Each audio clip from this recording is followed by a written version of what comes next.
Bueno. Siendo exactamente las 20 horas del martes 10 de septiembre del año 2024, declaro la apertura de esta sesión académica de la Benemérita Sociedad de Geografía y Estadística del Estado de Jalisco, Asociación Civil, y le cedo la palabra a nuestro secretario general. Buenas noches. El día de hoy presentaremos la conferencia Jalisco en las identidades mexicanas, para lo cual me permito presentarles a quienes nos acompañan en el presidium.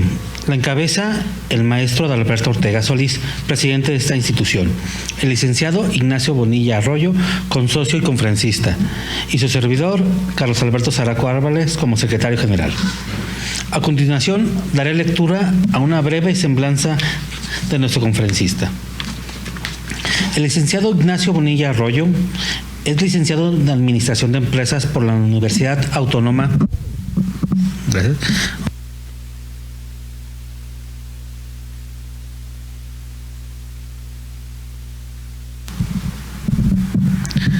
Con estudios en Administración Pública por el INAP de España y de Cultura de Jalisco y Gestión Cultural en el ITESO, el Colegio de Jalisco y la Universidad de Guadalajara.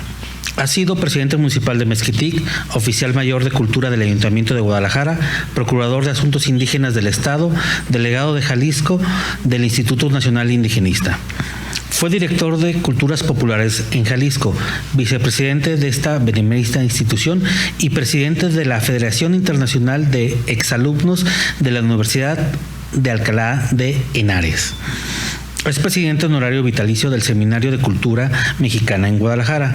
Ha recibido, entre otros reconocimientos, la medalla Valentín Gómez Farías de nuestra institución, la medalla Alfredo R. Plasencia del Seminario de Cultura Mexicana, la medalla Ixca Farías, el Águila de Plata de las Fiestas de Octubre, la presea Ciudadano Distinguido del Norte de Jalisco de la Universidad de Guadalajara y la encomienda de la Orden al Mérito Civil del Rey de España, al cual recibimos con un caluroso aplauso.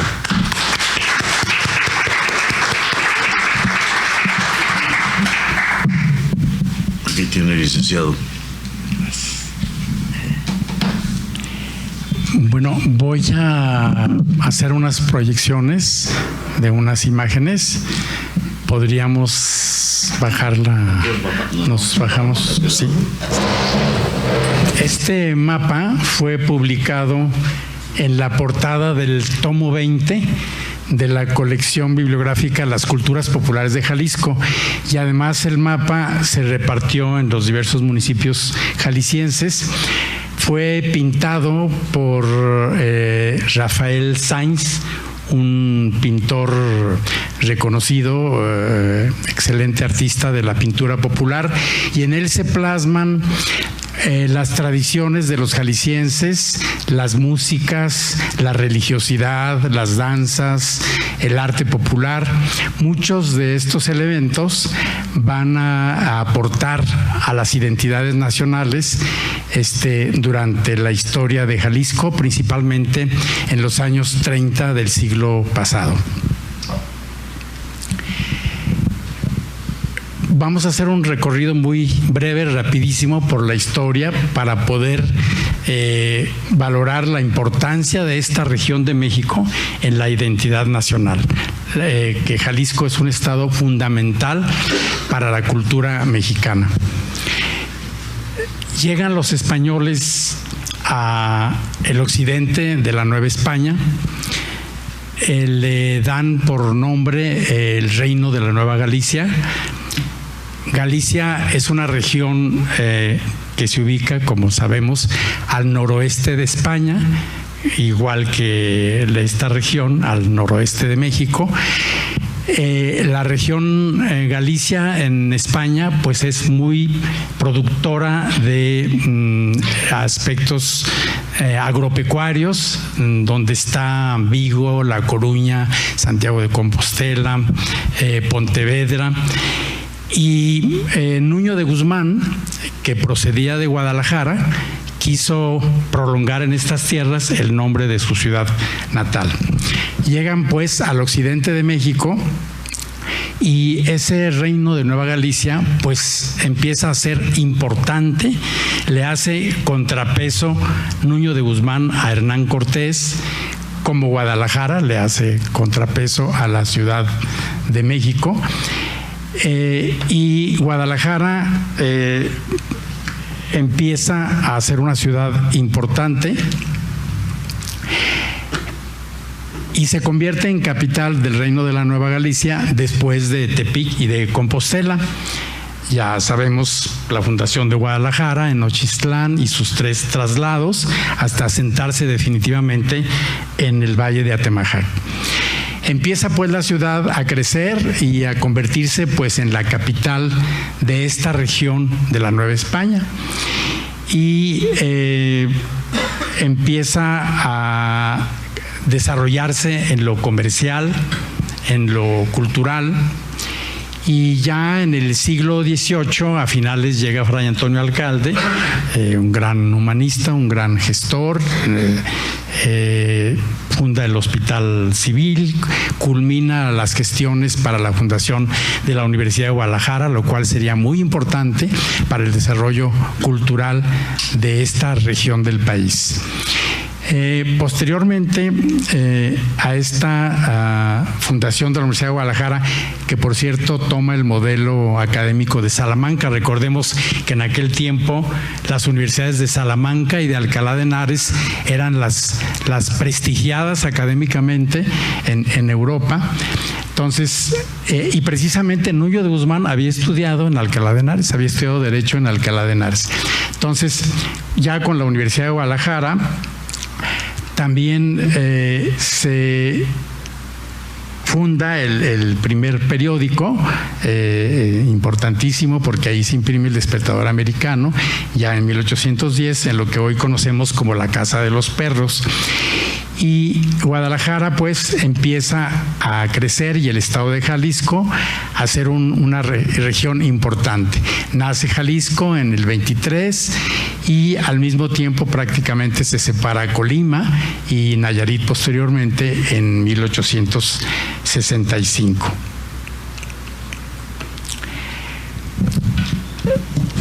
El segundo imperio de la historia del México del siglo XIX y la posterior etapa del Porfiriato fueron épocas de una importación de prácticas culturales europeas, especialmente francesas. La arquitectura, la vestimenta, la música y los bailes fueron modas y modos de vivir en mexicanidad, en una mexicanidad ajena que bien se acomodaba al malinchismo característico de la sociedad de esos tiempos. La música de Chopin, interpretada al piano, y los valses europeos se escuchaban en las reuniones de la alta clase mexicana, como en París y Viena. Los bailes de salón, las mazurcas, polcas y zarzuelas constituían el movimiento musical que imperaba en el sector social, que reconocía a don Porfirio como un protector de las artes y la ciencia. En la arquitectura se promovía el Art Nouveau en construcciones monumentales, casas, edificios públicos,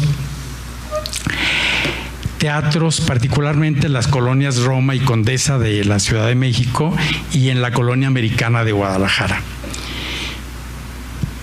En pintura estaba presente el romanticismo y el modernismo, legitimados por la Academia de San Carlos y la influencia de técnicas europeas. Las tiendas de origen francés vendían productos importados del viejo mundo para las familias de la alta clase, quienes presumían su poder de compra y su buen gusto, entre comillas. Era una sociedad a la que le gustaba mantener el sentido europeo de la vida.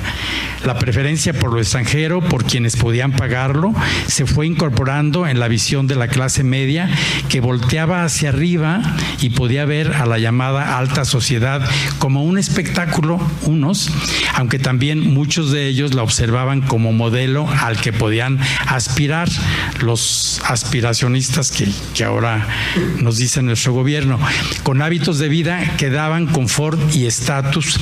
Sin embargo, para la gran mayoría esas prácticas culturales calaron hondo.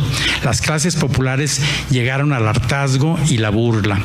La sátira Contra los de arriba la plasmó Posada en su famosa Garbancera, que después se hizo popular como La Catrina, cuando Diego Rivera la pinta en el mural de la Alameda Central. Cierto que el mestizaje de la nueva patria tenía sangre europea, indígena y negra, pero una cosa era vivir la fusión cultural y otra muy distinta, otorgarle prioridad a solo una de las raíces.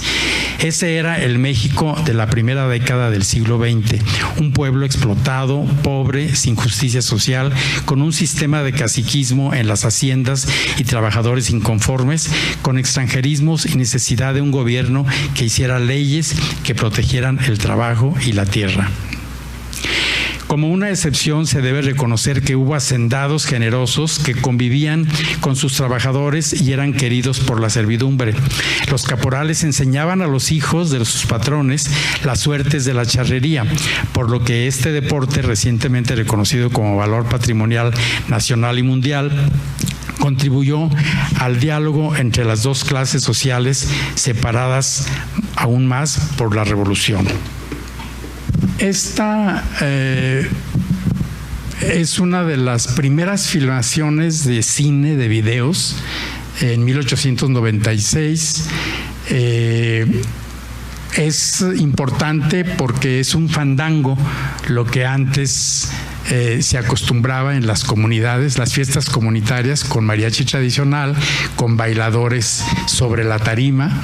Entonces es muy importante porque es la primer película, digamos, que captó estas tradiciones mexicanas. La Revolución Mexicana pretendía lograr la transformación social a partir de una nueva constitución con una exigencia de renovación política a través del lema maderista sufragio efectivo, no reelección. No más dictadura era lo que exigía una magna movilización del pueblo, aunque muchos soldados improvisados, alzados en la bola, no supieran con precisión por qué peleaban. Y sus mujeres se fueron con ellos y en la lucha armada soñaron juntos un nuevo amanecer. Los de abajo, como los llamó Azuela, se desplazaron de sus pueblos y regiones. Por primera vez hubo gran movilidad a lo largo y ancho del territorio nacional. Se mezclaron los del norte y los del sur con los del centro. Se empezó a entender que había muchos Méxicos. Nuestro país no tenía una identidad visible todavía, apenas se estaba construyendo. La charrería es una de las tradiciones importantes del México rural, que Jalisco es uno de los estados que más la han impulsado, aunque también participan de esta fiesta charra, pues el estado de Zacatecas, Guanajuato, Aguascalientes, el estado de Hidalgo. Es importante las 9 suertes famosas de la charrería, las manganas a pie, manganas a caballo, el famoso paso de la muerte. En Jalisco la Asociación de Charros se funda en 1920 y después ya actualmente, Ávila Camacho la declaró deporte nacional y en el año 2016 la UNESCO la aprueba como patrimonio cultural inmaterial de la humanidad. El tequila, que primero se le llamó vino mezcal, aquí tenemos expertos, Claudio Jiménez y José María Muria, que han tratado mucho este tema. Después de el tequila, se denomina el mezcal, el vino mezcal se llama tequila a partir del 19 y se cultiva principalmente en Amatitán y desde luego en Tequila y en otros pueblos de la región. El tequila se comienza a internacionalizar y se consigue la denominación de origen en 1974. Se funda el Consejo Regulador del Tequila en el 1994, que tiene como funciones inspeccionar la norma oficial, salvaguardar la denominación de origen, garantizar la autenticidad y generar información a la cadena productiva sobre el agave tequila. El paisaje de agaves y antiguas instalaciones industriales de tequila es nombrado Patrimonio Cultural de la Humanidad en el año 2006. El mariachi es otro de los elementos forjadores de la identidad nacional, nacido también en tierras del occidente de México. El mariachi no tiene acta de nacimiento, no se puede precisar que haya nacido en determinada fecha y en determinado lugar, pero es del occidente de México, principalmente sur de Jalisco, Nayarit, Colima y Michoacán.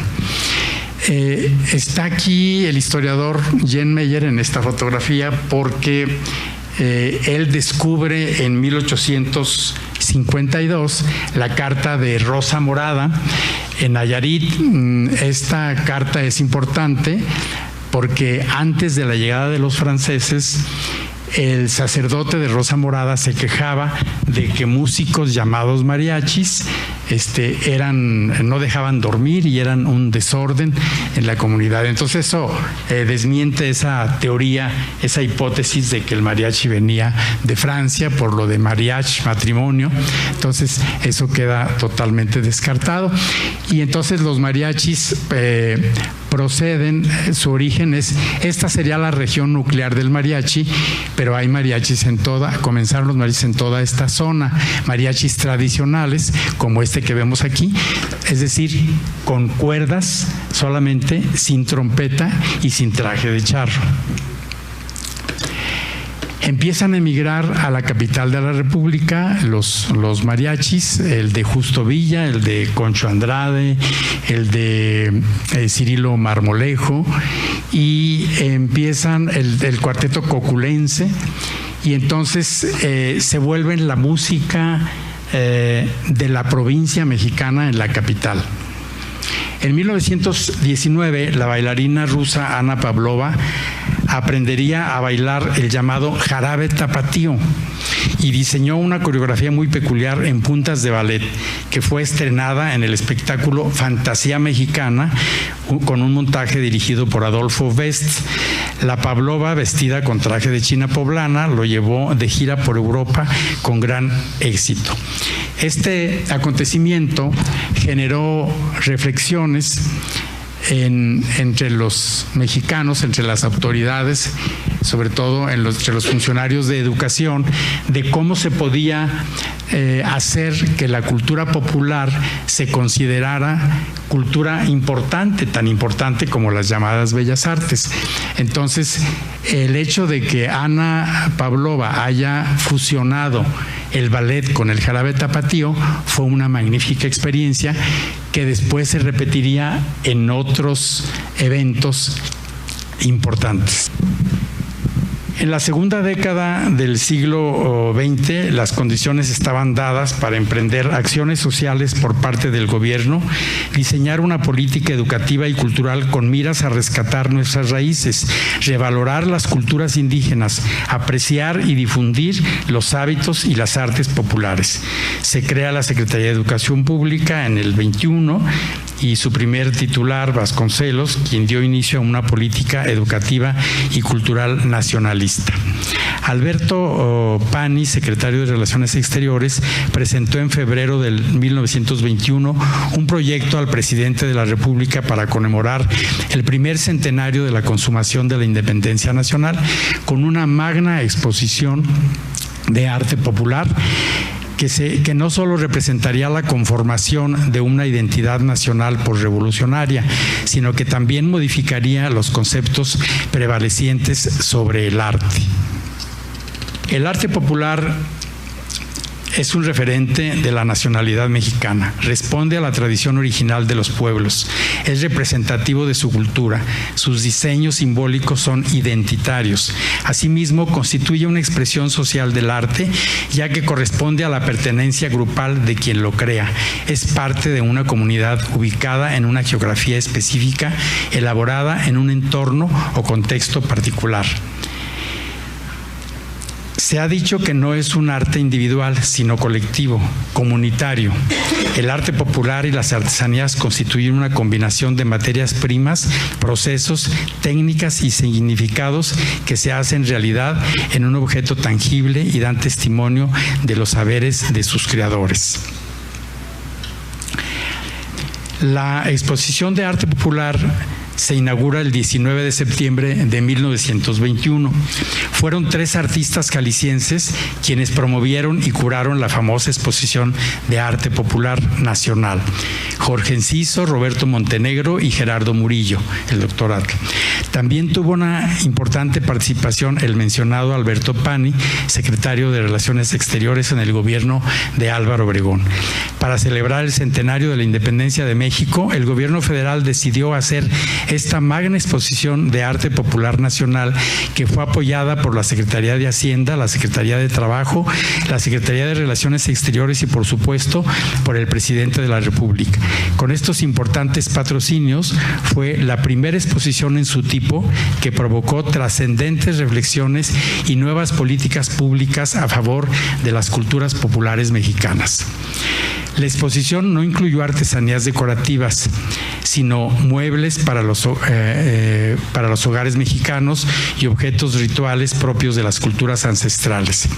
Fue reconocida como un acontecimiento detonante del desarrollo para el comercio y la pequeña industria, y desde luego considerada como una demostración de riqueza cultural frente a Estados Unidos. Para ese gobierno era importante presumir la cultura mexicana al mundo y, bueno, principalmente a Estados Unidos. Se trataba de definir lo nacional, lo que podía caracterizarse como lo mexicano. En esta trascendente exposición, el color resultó fundamental. Sería un atractivo para que las piezas de arte indígena y mestizo penetraran en el gusto de la sociedad mexicana y extranjera. Así también inspiró a los artistas plásticos para incorporar la coloración a las obras contemporáneas. Puso en sus caballetes un muestrario de colores nacionales. Entonces, fueron 3 jaliscienses los curadores de esta exposición, los organizadores. Viajaron a toda la República y escogieron lo mejor del arte popular.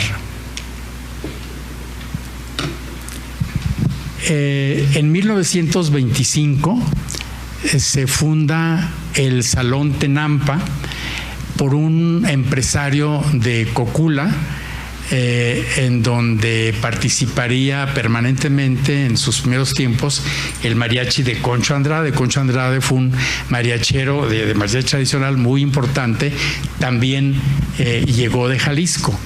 Y el empresario pues era de Jalisco, y los 3 pintores anteriores de la exposición eran de Jalisco. Entonces aquí está la presencia de Jalisco pues en estas identidades nacionales.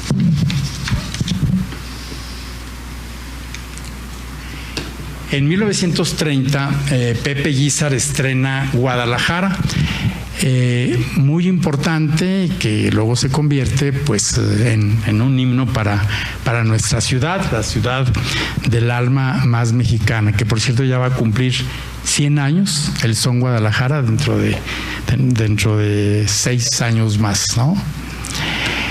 En 1931 se estrena la primera película sonora.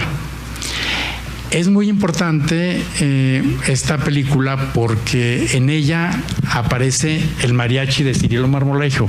Es significativo que en la primera película sonora ya aparezca la música de mariachi.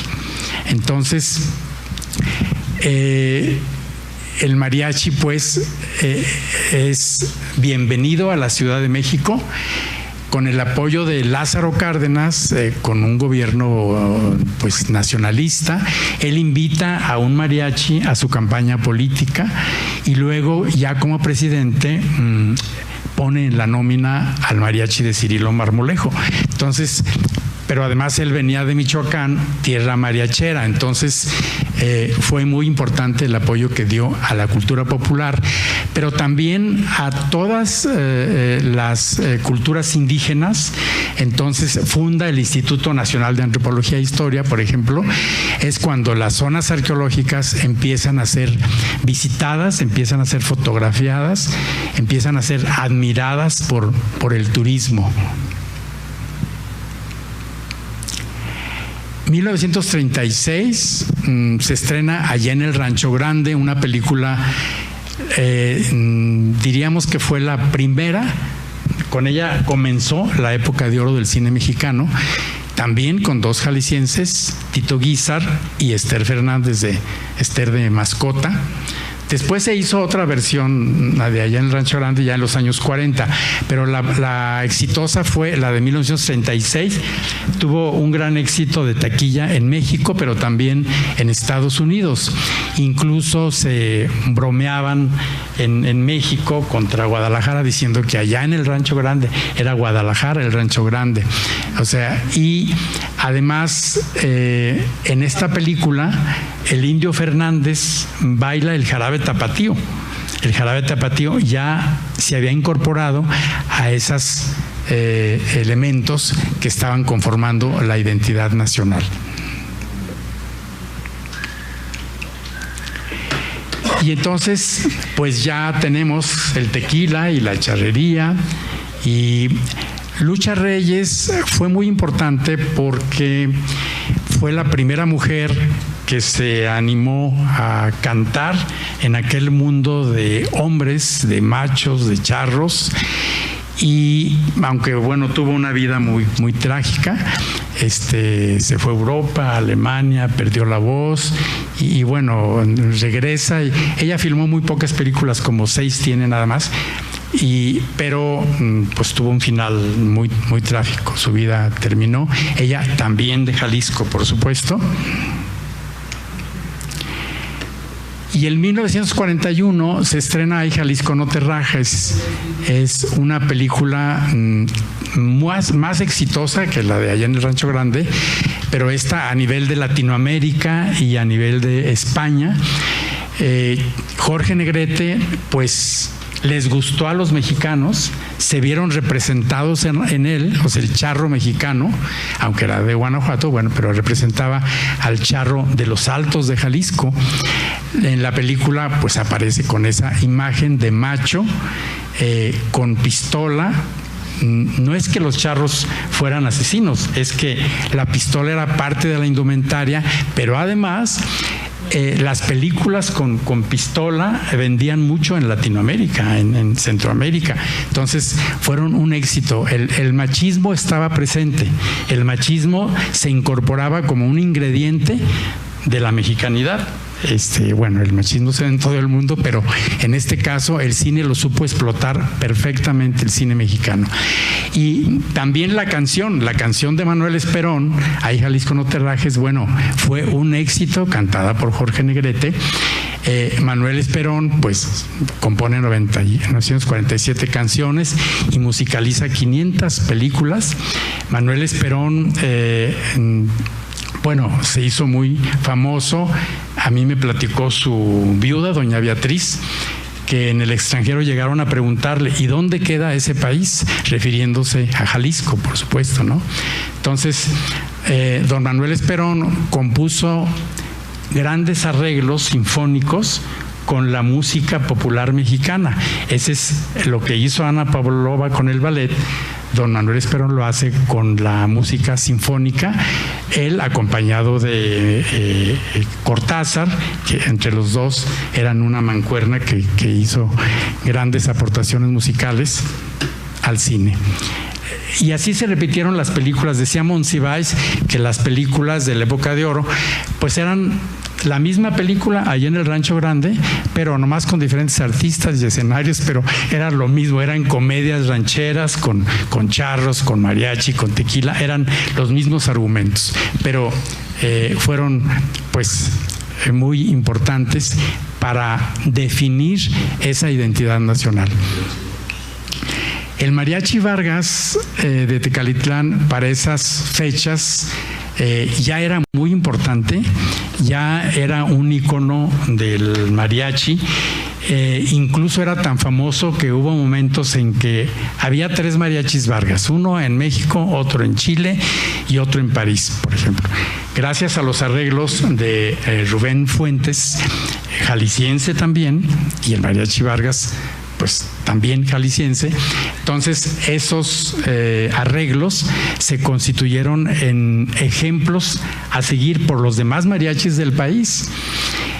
Por ejemplo, el son de la negra, ¿no? Que es importantísimo. Todo mariachi que se precie de serlo, pues tiene que saber el son de la negra, que además es difícil tocarlo. Y el arreglo del son de la negra está registrado como de Vargas y Fuentes. O sea, ellos no son los autores, son los que arreglaron ese arreglo que nosotros conocemos, que tocan todos los mariachis. El son de la negra no se sabe quién es el autor, no está documentado, hay muchas hipótesis, pero pues los investigadores más importantes concluyen que debió haberse compuesto entre 1812 y 1850 y tantos, que es cuando había en Tepic una feria importante de la que se podía presumir el rebozo de seda que le trajo de Tepic. Entonces, el Mariachi Vargas fue fundamental, pues, en la difusión de la música símbolo de México en el mundo. Y por su parte, el Ballet Folclórico de Amalia Hernández, que se funda en el 52, Amalia Hernández se encargó, con el Mariachi Vargas y otros mariachis, a crear coreografías inspiradas en danzas mexicanas, en danzas indígenas, en costumbres mexicanas. Entonces, pero una cosa es diseñar una coreografía, ponerle vestuario, escenografía, iluminación. Eso es crear un espectáculo. O sea, eso no es cultura popular. Está basado en la cultura popular, pero es la forma de lograr el interés del público. En todos los países se hacen estas producciones de grupos folclóricos. De hecho, la UNESCO, a través de la CIOF, tiene festivales, más de 300 en todo el mundo, auspiciados por ellos, que son como el Ballet de Amalia Hernández. Cada país envía su ballet folclórico al país sede del festival y el país se encarga de pagarles. Antes eran $5 por bailarín por día. Creo que en Brasil les pagaban 15 y en China 50. Les decían como gastos de bolsillo, ¿verdad? Y les daban hospedaje y alimentación. Y así se mantienen muchísimos festivales en todo el mundo. He tenido la oportunidad de estar en festivales en Italia, en Francia, en España, en Argentina. Y así se manejan. Y la gente queda muy complacida. El público que los ve queda muy complacido porque, aunque no es la realidad de la cultura popular, pero es lo más aproximado pues que el ballet clásico o que la danza contemporánea. Y en estos festivales siempre escogen al grupo mexicano para concluir la fiesta en la función de cada día. Y el grupo mexicano termina porque es el más alegre, y el grupo mexicano escoge siempre a Jalisco para ser el último estado que se presenta, porque es también de lo más alegre y de lo más aplaudido. Entonces, el ballet folclórico de Amalia Hernández fue el principio, pero luego siguieron en nuestro país pues el ballet del maestro Vélez de la Universidad Veracruzana, el maestro Samarripa en la Universidad de Guadalajara, que ahora está en Colima, y así empezaron más ballet. Actualmente hay muchísimos en todo nuestro país. Y entonces, pues ya en ese tiempo de los años 50 y 60, los grandes cantantes de mariachi se posicionaron cantando las canciones de nuestros grandes compositores como José Alfredo, y cantantes como Pedro Infante, Lola Beltrán y ya más recientemente Vicente Fernández. Sí, las canciones contribuyeron a forjar la identidad. Estoy en el rincón de una cantina, dice José Alfredo. Pues sí, así nos veían a muchos como borrachos, a los mexicanos. No es cierto, ya sabemos que no es cierto, pero entonces este fue como el boom del mariachi y de los cantantes, ¿verdad? También hubo unos calendarios Helguera que fueron muy famosos, que en todos los hogares mexicanos había estas pinturas de Helguera que fortalecían esa identidad. Sí. Pero los tiempos cambian, pasó la época de oro del cine mexicano, pasaron los gobiernos nacionalistas y entonces llegaron otros ritmos, el cha-cha-cha y las grandes bandas y el rock and roll y el twist, y el cine dejó de hacer cine nacionalista, llegaron las ficheras y otros temas. Y entonces, pues ya, los tiempos cambiaron y luego los antropólogos nos empezaron a decir que México no tenía una cultura mexicana, que tenía muchas, que no había una identidad nacional, que tenía tantas identidades como lenguas indígenas, que son 68, o regiones culturales, la región Yoreme, Tierra Caliente, la región Maya, la región de las Huastecas. Entonces, México es muchos Méxicos. O sea, en realidad somos una diversidad cultural que no nos divide, sino que nos enriquece. Llegan las Olimpiadas del 68, también un parteaguas en la historia nacional, la participación del movimiento estudiantil, y México da a conocer su cultura al mundo, porque fue el primero, recuerdan, que fueron las Olimpiadas culturales, ¿no? En donde se presentaron muestras de la cultura mexicana riquísima a todos los países que nos visitaban.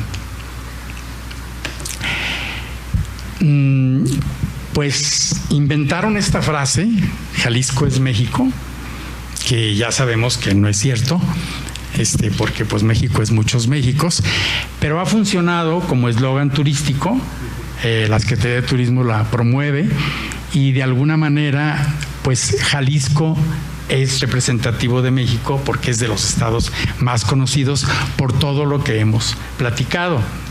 Entonces, después de esa época de estancamiento del mariachi, vienen las explosiones del 22 de abril, viene el asesinato del cardenal, la imagen de Jalisco pues se ve deteriorada, tanto nacional como internacionalmente. Entonces, don René Rivial, presidente de la Cámara de Comercio, decide comenzar el Encuentro Nacional e Internacional del Mariachi y la Charrería. Es un éxito este encuentro. Don René decía que era para que los mariachis del mundo vinieran a aprender a tocar a la tierra del mariachi. Entonces se empezaron a hacer fusiones de los mariachis principales, como el Vargas, los Camperos de Naticano, el Mariachi América de don Jesús Rodríguez de Híjar, y se fusionaron con la Filarmónica de Jalisco, y el experimento resultó, empezaron a jalar mucha gente y se hizo pues comercial el encuentro.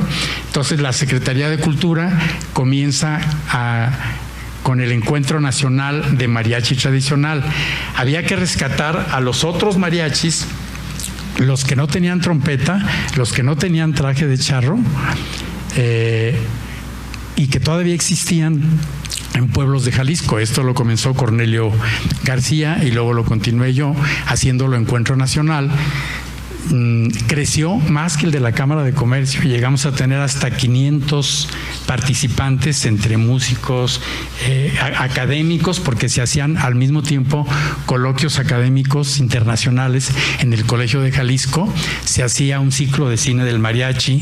El Instituto Nacional de Antropología e Historia llegó a grabar hasta más de 700 temas musicales antiguos, de repertorios antiguos, que si no los graba el INA, pues se hubieran perdido, ¿no? Entonces, y funcionó muy bien este encuentro con mariachis. Por ejemplo, aquí está un mariachi de Haití, y eran galas en el Teatro Degollado también, y aparte en las escuelas, hospitales, asilos, en los municipios de Jalisco. Y pues hubo un momento en que se hacían juntos los dos encuentros de mariachis, se hacían en la misma semana. Sin embargo, ya fue imposible continuar haciéndolos juntos porque los objetivos eran diferentes. La Cámara de Comercio pues era una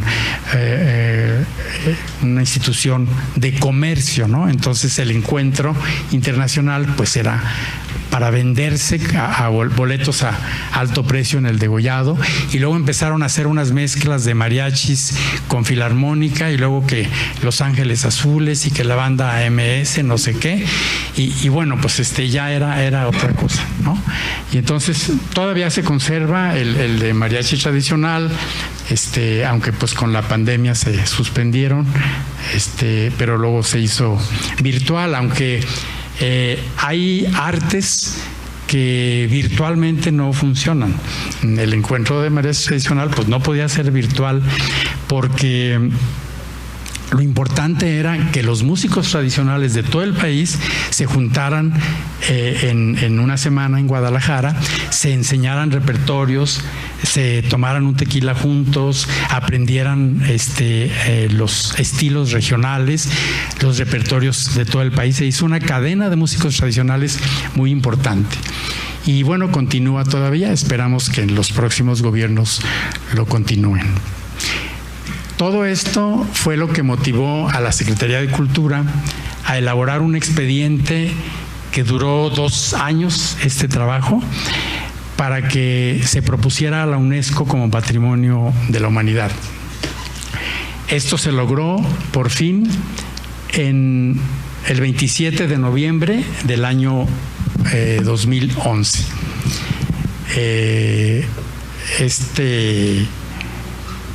Esta nominación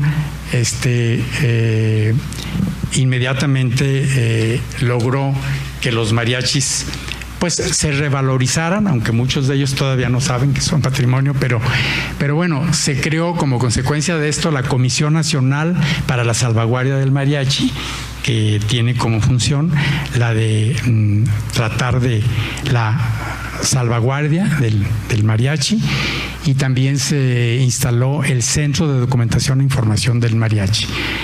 Se sigue trabajando, se crearon muchos talleres de mariachi y escuelas de mariachi en toda la región mariachera, y desde luego en Estados Unidos, sobre todo en Texas, en California y en Chicago hay un buen número de escuelas de mariachi.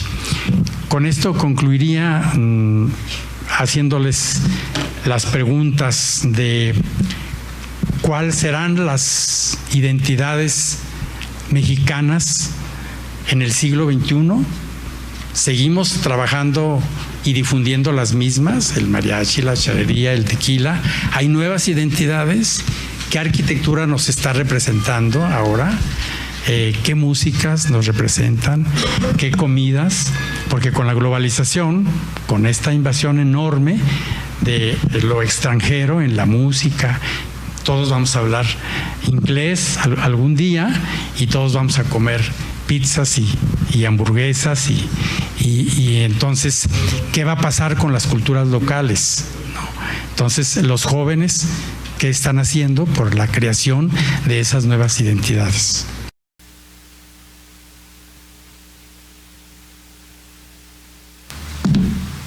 Buenas noches, soy el ingeniero José Luis López. Pues la verdad que es un halago escucharte, y qué bueno que tú le sigues dando valor a las tradiciones, sobre todo a las tradiciones del campo, que es donde se está perdiendo. Te felicito, me da mucho gusto y te deseo lo mejor, pero no te olvides de seguir impulsando las tradiciones que le han dado presencia y fortaleza al Estado de Jalisco. Muy bien.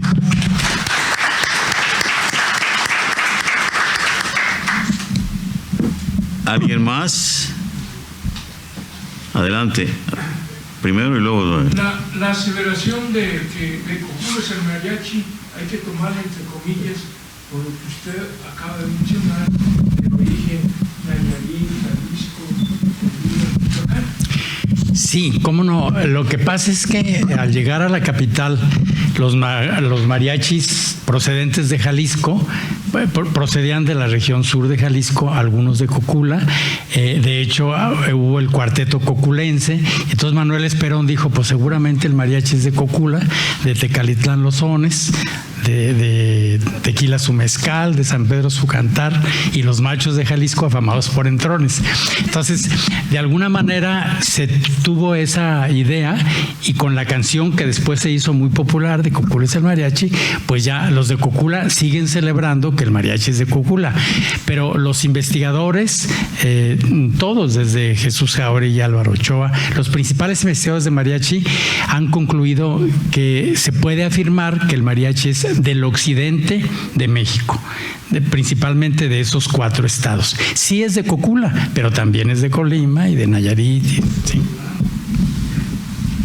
Sí, algo que nos une a los 68 regiones,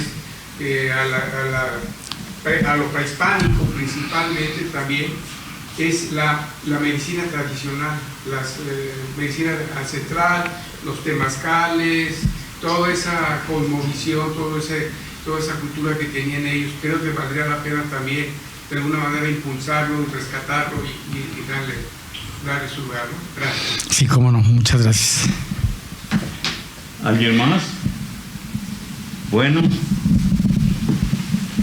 le agradecemos mucho al licenciado Bonilla esta exposición, y voy a hacer un comentario nada más. Entre todo lo que vimos de arte popular está el piteado de Colotlán. Ahí lo que vieron ustedes de fundas, de cinturones, etcétera, y las sillas charras, que faltó una fotografía de eso, que son tan importantes, las sillas charras, las sillas de montar con cantinas, como se llaman, los adornos que traen a los lados.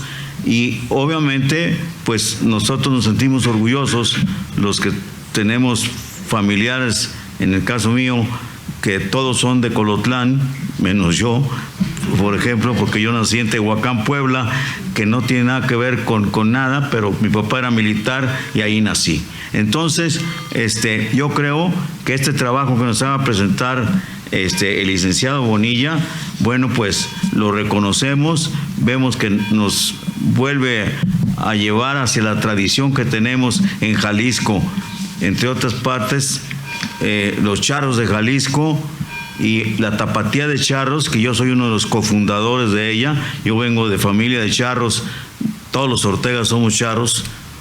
Yo por lo menos era, ya no lo soy, obviamente. Mi juventud no me permite seguir siendo charro, pero entonces quiero hacer la entrega de este reconocimiento y voy a leerlo. La Benemérita Sociedad de Geografía y Estadística del Estado de Jalisco, asociación civil, institución científica y cultural, instalada el 27 de septiembre de 1864, en el marco del 160 aniversario de su instalación en Jalisco, otorga el presente reconocimiento al licenciado Ignacio Bonilla Arroyo por su participación como ponente en las actividades organizadas por esta institución, con la conferencia Jalisco en las identidades mexicanas, misma que se llevó a cabo en las instalaciones de nuestra casa sede, cumpliendo así con el compromiso de presentar un trabajo anual y con el objetivo fundamental de esta benemérita sociedad, institución que desde su fundación ha sido el estudio y la divulgación de la ciencia y la cultura. Guadalajara, Jalisco, 10 de septiembre del 2024, firma el geógrafo Carlos Alberto Zaraco Álvarez, secretario general, y su servidor, maestro Adalberto Ortega Solís, presidente. Te entrego esto, mi estimado Ignacio, abogado.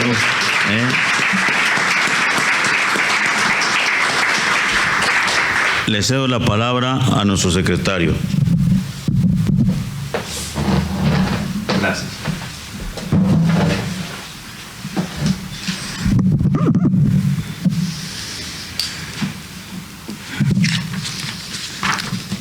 Agradecemos la presencia de nuestros expresidentes, la licenciada María del Pilar Sánchez Alfaro, del doctor Eduardo Velasco Briceño, la doctora Adriana Ruiz Rasura y del maestro Samuel Gómez Luna Cortés.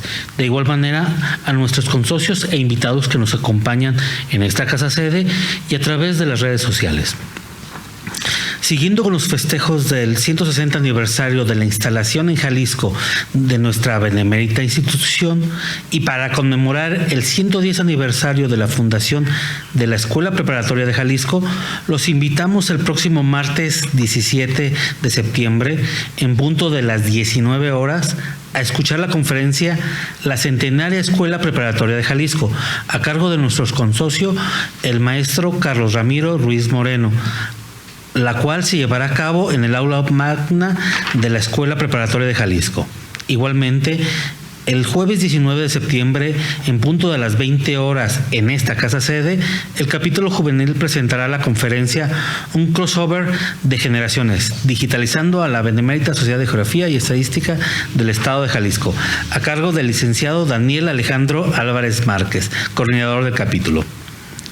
No sin antes solicitarle a nuestro presidente realice la clausura de esta célebre sesión académica de este importante mes conmemorativo del 160 aniversario de la instalación de la Sociedad de Geografía en Jalisco. Maestro, por favor.